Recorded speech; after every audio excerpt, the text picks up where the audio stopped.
தமிழ் கடவுள் முருகனின் கந்த சஷ்டி சிறப்பு கதை. முருகனை வழிபடும் வழக்கம் பழங்காலந்தொட்டே இருக்கிறது. அவரை வழிபடும் மதத்திற்கு கௌமாரம் என்றும் இருந்தது. தமிழர்களுக்கும் முருகனுக்கும் உள்ள தொடர்பானது நெடுங்கால பிணைப்பு ஆகும். தமிழர்கள் எங்கு செல்கிறார்களோ அங்கெல்லாம் முருகனை மறவாமல் கொண்டு சேர்ப்பார்கள். அவ்வாறு இன்று தமிழகம், லங்கை, மலேசியா, சிங்கப்பூர் உள்ளிட்ட பல நாடுகளில் முருக வழிபாட்டை தொடர்கின்றனர். அன்னை பார்வதி தேவியின் ஒரு அவதாரத்தில் மலைகளின் அரசரான இமவான் மன்னனின் மகளாக பிறந்தார். அவர் மீண்டும் சிவனை அடைவதற்கு கடும் தவம் புரிந்தார். அவருடைய தவத்தினால் சிவன் பெரிதும் மகிழ்ச்சி அடைந்தார். ஆகவே பார்வதியை மணந்து அவருடன் அழைத்துச் சென்றார். அவர்கள் இருவரும் கந்தமாதான பர்வதத்தில் தங்கினார்கள். அங்கு சில நாட்கள் தங்களுடைய மனவாழ்வினை கழித்தார்கள். அதன் பின்பு சிவபெருமான் ஆழ்ந்த தியானத்தை மேற்கொண்டார். அரக்கர்கள் சிறையில் தள்ளப்பட்ட தேவர்களை கொடுமை செய்தார்கள். அந்த துயரங்களுக்கு உள்ளான சமயத்தில் பார்வதியின் முந்தைய அவதாரமான சதியின் தந்தை தட்சன் யாகம் நடத்தினார். அதற்கு பார்வதியை அழைத்தார். ஆனால் சிவபெருமானை அழைக்கவில்லை. இறுதியாக தேவர்கள் நொந்து போய் பிரம்மன் மற்றும் திருமாலிடம் தோன்றி தங்கள் பிரச்சனைகளை கூறி நீங்கள் தலையிட்டு ஏதாவது செய்ய வேண்டும் என்று வேண்டினார்கள். அசுரர்களுக்கு கிடைத்த அற்புத வரத்தின் காரணமாக அவர்களை சிவபெருமானின் சக்தியை தவிர வேறு எந்த சக்தியாலும் அழிக்க முடியாது என்று அவர்களிடம் பரிந்துரைத்தனர். அதனால் சிவபெருமானும் பார்வதி அம்மையும் ஒரு குழந்தையை பெற வேண்டும். சிவபெருமான் தியானத்தில் இருப்பதால் பார்வதியின் மீது ஈர்ப்பை ஏற்படுத்த வேண்டிய தேவை இருந்தது. அவர்கள் ஒரு விசித்திரமான யோசனையை நடைமுறைப்படுத்த ஆயத்தமாகினர்.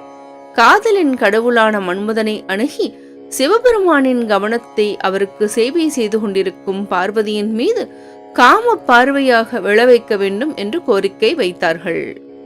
மன்மதனும் அவர்களின் கோரிக்கையை ஏற்று கந்தமாதான பர்வதத்திற்கு சென்றார். அங்கு அவர் தனது வில்லிலிருந்து காதலை தூண்டும் அம்புகளை சிவபெருமானை நோக்கி எய்தினார். அவை தனது தவத்திற்கு ஏற்பட்ட தொந்தரவாக கருதி கோபமடைந்த சிவன் தன்னுடைய மூன்றாவது கண்ணை திறந்தார். அதனால் வெளியே வந்த தீப்பழம்புகள் மன்மதனை சாம்பலாக பொசுக்கின. இதனால் அதிர்ச்சி அடைந்த அனைத்து தேவர்களும் சிவபெருமானை அமைதிப்படுத்த வழிபாடு செய்து தங்களுக்கு நேர்ந்த இன்னல்களை தெரிவித்து எங்களுக்கு உதவுவதற்குத்தான் மன்மதன் இவ்வாறு செய்ததாக மன்னிப்பு கோரினார்கள். இதனால் சிவபெருமான் மனமிறங்கி மன்மதன் யார் கண்ணுக்கும் தெரியாமல் இருப்பாய் என்ற சாபத்துடன் மன்மதனுக்கு உயிர் கொடுத்தார். மன்மதனை எரித்த அந்த 6 தீப்பொறிகள் சரவண பொய்கைக்கு அக்னி பகவானால் கொண்டு செல்லப்பட்டன.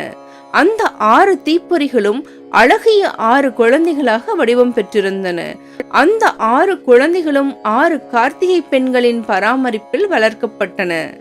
ஒருமுறை சிவபெருமானும் பார்வதி அம்மையாரும் அந்த சரவண பொய்கைக்கு வந்திருந்தனர்.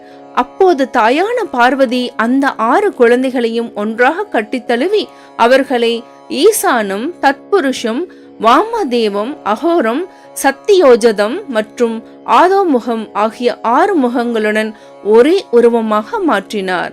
அத்தகைய முருகப்பெருமான் பக்தர்களால் சண்முகன், முருகன், சுப்பிரமணியன், கந்தன், கார்த்திகேயன் மற்றும் இன்னும் பல பெயர்களில் அழைக்கப்படுகிறார்.